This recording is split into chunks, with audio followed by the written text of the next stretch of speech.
Portugal real estate investments.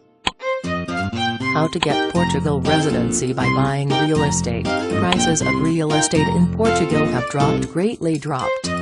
Nevertheless, Portugal's real estate sector hasn't actually experienced the boom many European countries have.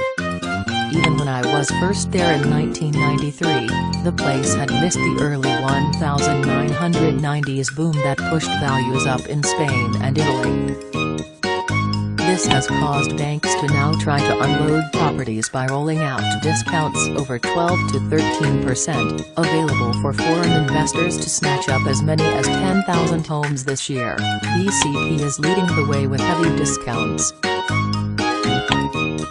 There are thousands of properties available on sale in the warm tourist spots like the Algarve and rustic central Portugal. Portugal's Golden Residence Permit gives instant residence to anyone investing $500,000 in one or more properties. The beauty of this is you can actually spread the investment out over multiple properties, so you can use some of the value for your own overseas residence, and the rest for investment.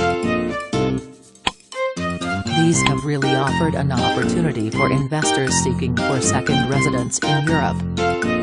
Golden Residence Permit can equally be acquired by investing €1 million into just about any company in Portugal, or creating 10 new jobs in a business, similar to the US CB5 program. However, real estate is our focus here.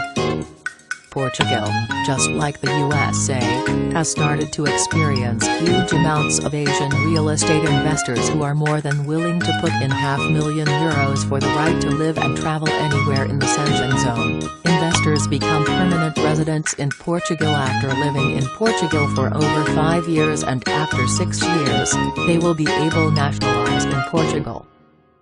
Though I tend not to be hugely bullish on European investments for obvious reasons, Portugal has gotten the short end of the stick, being lumped in with Spain and Italy each time a friend of mine returned from vacationing in Italy. I asked them how many strikes they dealt with during their trip, and the answer has never been zero. Alternatively, in the case of Spain, it's sometimes total chaos in some cities.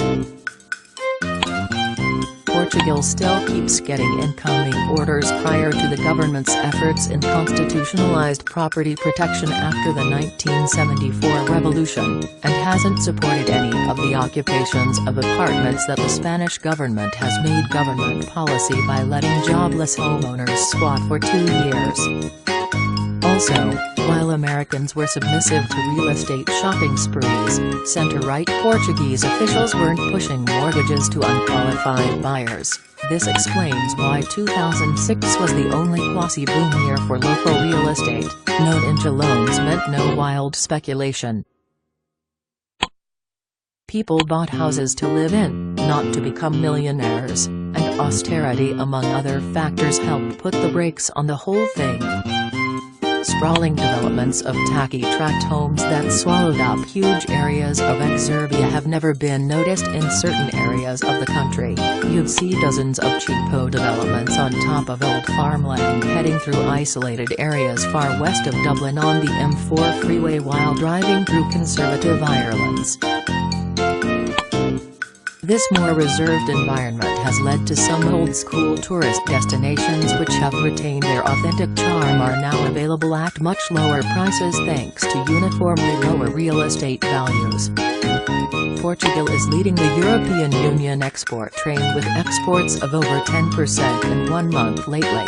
Locals seem to get that the party of endless spending on imported goods and the luxurious lifestyle that comes with is over.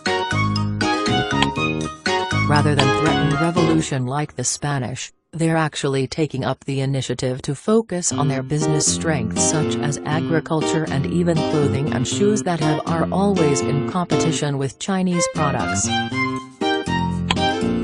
For wine lovers, by spending a day or two inside the Douro Valley, you'll realize that northern Portugal is the center of all types of wines you'll ever find anywhere else.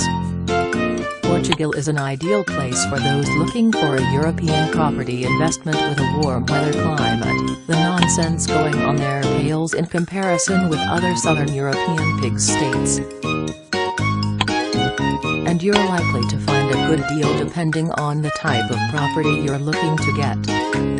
For those who prefer a more rural setting, for barely $100,000, you'll find a few 5-bedroom, nearly 2,000 square foot houses in central Portugal villages. However, apartments Lisbon will run $200,000 and up for more cramped quarters in the city centre, or 1,000-ish square feet as you head a few stops on the metro line.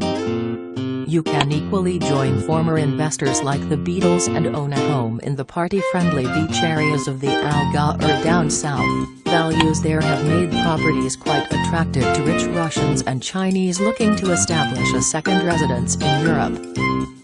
You'll need to hold your investment through the 5-year investment window if you're investing for a residence permit. It is a good practice to avoid using your offshore corporation to buy real estate in Portugal, as you'll be exposed to hefty transaction taxes. Fortunately, foreign real estate owned in your name is not a reportable financial asset in the United States. This makes owning an overseas property a great way of diversifying your assets in a place you would love to settle in.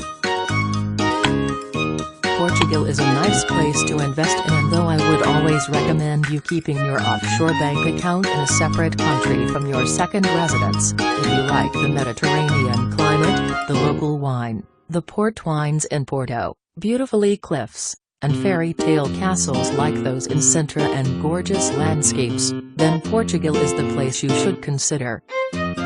Portugal's negotiable real estate prices and openness to low-ball bidders renders its beautiful sites affordable to everybody who ever dreamed of settling in Portugal, no matter where you look to settle in.